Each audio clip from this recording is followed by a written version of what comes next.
Assalamualaikum warahmatullahi wabarakatuh.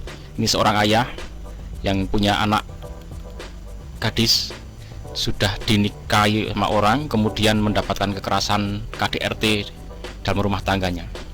Tampak sang ayah ini dengan penuh kelembutan dan rasa kesedihan yang sangat mendalam menghampiri anaknya, menghampiri putrinya.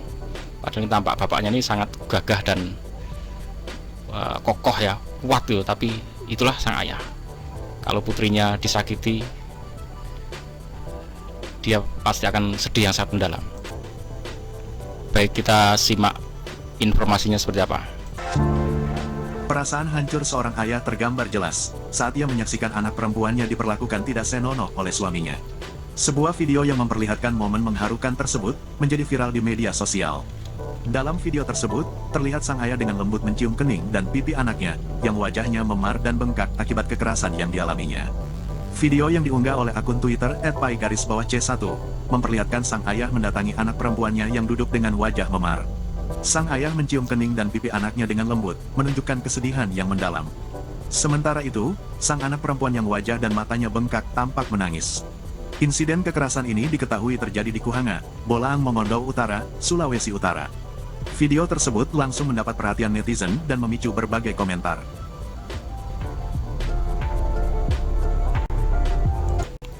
Oke, netizen semuanya, sahabat semuanya. Yang pertama, anak perempuan itu tanggung jawab penuh seorang ayah.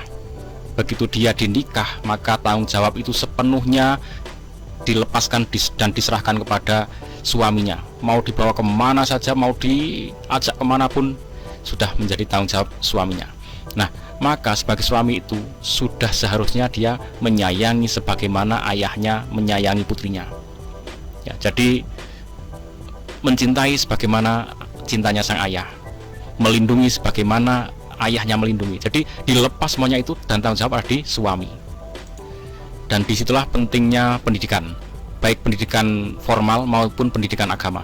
Dengan pendidikan, maka orang itu berkeluarga membawa bekal, mempunyai bekal yang baik, sehingga dia bisa menjalani kehidupan permasalahan dengan baik. Ini masih terlalu kecil, saya lihat anak ini masih terlalu dini nikahnya, sehingga secara kejiwaan, mental, psikologis kurang siap, sehingga mudah dikuasai emosi baik suami maupun anak perempuan anaknya, terutama suaminya. Kalau masih kecil juga, ini sangat labil dan sangat potensi bahaya seperti ini.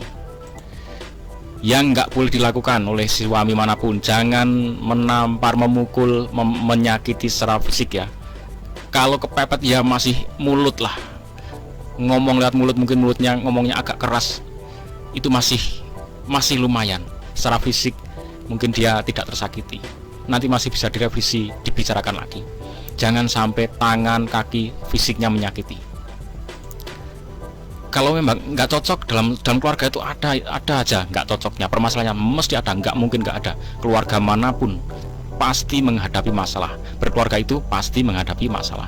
Jadi tidak mungkin kita tuh lepas dari masalah siapapun ya.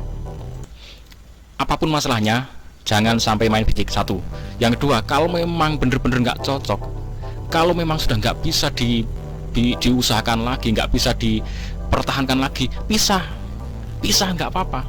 Lebih baik pisah daripada menyakiti seperti ini. Itu mah sudah ada aturannya dalam agama, dalam pernikahan negara. Kalau memang nggak cocok, bener-bener nggak bisa diteruskan, pisahlah dengan baik. Jangan sampai menyakiti seperti ini. Oke, jadi upayakanlah belajar untuk berdiskusi dengan baik, karena kalian menjadi satu itu dulunya, awalnya itu juga karena saling suka. Ingatlah, kalian datang ketemu itu saling suka, saling cinta. Maka kalian ingat-ingat itu, datang itu ketemu dengan saling cinta ya. Jangan terus ketemu malah berantem. Karena ini menjadi sebuah kata kunci juga. Kalau kita tuh belum jadi suami istri, itu setan itu akan berupaya untuk mendekatkan supaya terjadi hubungan yang kelewatan, kebablasan, yang belum sah, belum resmi, yang belum saatnya dilakukan suami istri, dilakukan supaya dekat. Itu kalau belum jadi suami istri. Kalau sudah jadi suami istri justru akan terbalik setannya. Bagaimana supaya renggang dan pisah lagi, supaya berantem. Itulah yang terjadi dalam sebuah keluarga.